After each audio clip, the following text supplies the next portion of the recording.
se a maior mentira de Breaking Bad não estivesse na história, mas na forma como ela é contada? Desde o primeiro episódio, somos levados a acreditar que Walter White é o protagonista. A câmera o segue, a trama gira ao redor dele e o marketing da série o coloca como o centro absoluto. Mas protagonismo não é sobre tempo de tela, é sobre arco, transformação, sobre consciência. E é aí que essa teoria começa. Um protagonista clássico é alguém que enfrenta conflitos externos e internos, aprende com eles e emerge transformado. Mas Walter não aprende, ele não reflete, ele não muda de verdade. O que acontece com Walter ao longo da série não é uma transformação, é uma revelação. Cada temporada apenas remove uma camada de autocontrole. O orgulho, a vaidade e a necessidade de reconhecimento sempre estiveram ali. A série não mostra um homem bom se tornando mal, ela mostra um homem mau encontrando liberdade para ser quem ele sempre foi.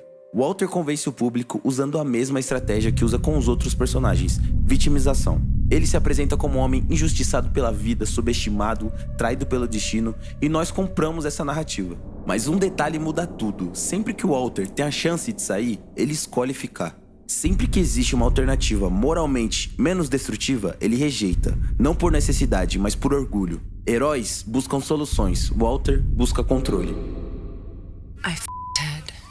Se existe um personagem que evolui de verdade em Breaking Bad, esse personagem é Jesse Pinkman. Jesse começa imaturo, irresponsável e perdido, mas termina consciente, traumatizado e profundamente humano. Ele sente culpa, ele tenta parar, sofre pelas consequências dos próprios atos. O arco de Jesse é o de alguém que aprende, mesmo pagando um preço absurdo por isso. Ele não se torna mais poderoso, ele se torna mais consciente. Esse é o arco de um protagonista trágico. Walter não enfrenta o mundo, ele é o mundo que precisa ser enfrentado.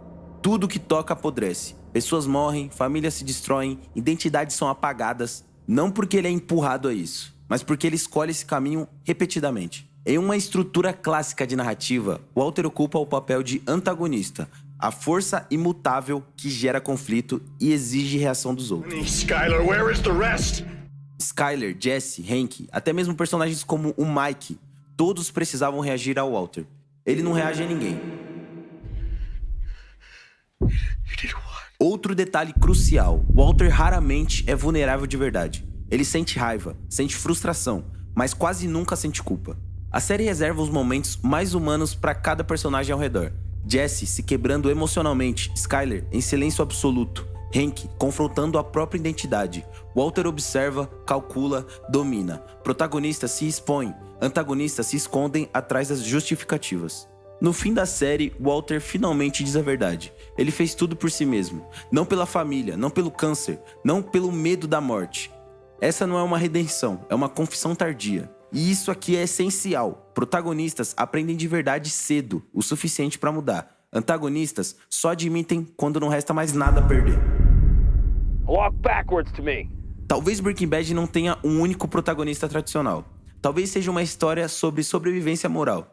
Mas se alguém carrega o arco emocional, o aprendizado, o sofrimento e a consciência, esse alguém não é o Walter White. O Walter é o catalisador, o desastre, a doença que se espalha. A história pertence àqueles que tentam sobreviver a ele. Breaking Bad nos engana de propósito. Ela nos coloca dentro da mente de um vilão e nos ensina lentamente a justificar o injustificável. E quando percebemos, já está tarde demais. Walter White nunca foi o protagonista. Ele foi o teste de até onde nós, como espectadores, somos capazes de ir, antes de parar de chamar um monstro de herói. O maior mérito de Breaking Bad não é contar a história de um homem que quebrou as regras, mas revelar o quanto nós gostamos de assistir alguém quebrando tudo, desde que ele tenha uma boa justificativa. Walter não nos enganou sozinho, nós quisemos ser enganados. E talvez essa seja a verdadeira pergunta que a série deixa no ar. Quantas vezes a gente chama de protagonista alguém que só quer saber de destruir? Por que a história está sendo contada do ponto de vista dele?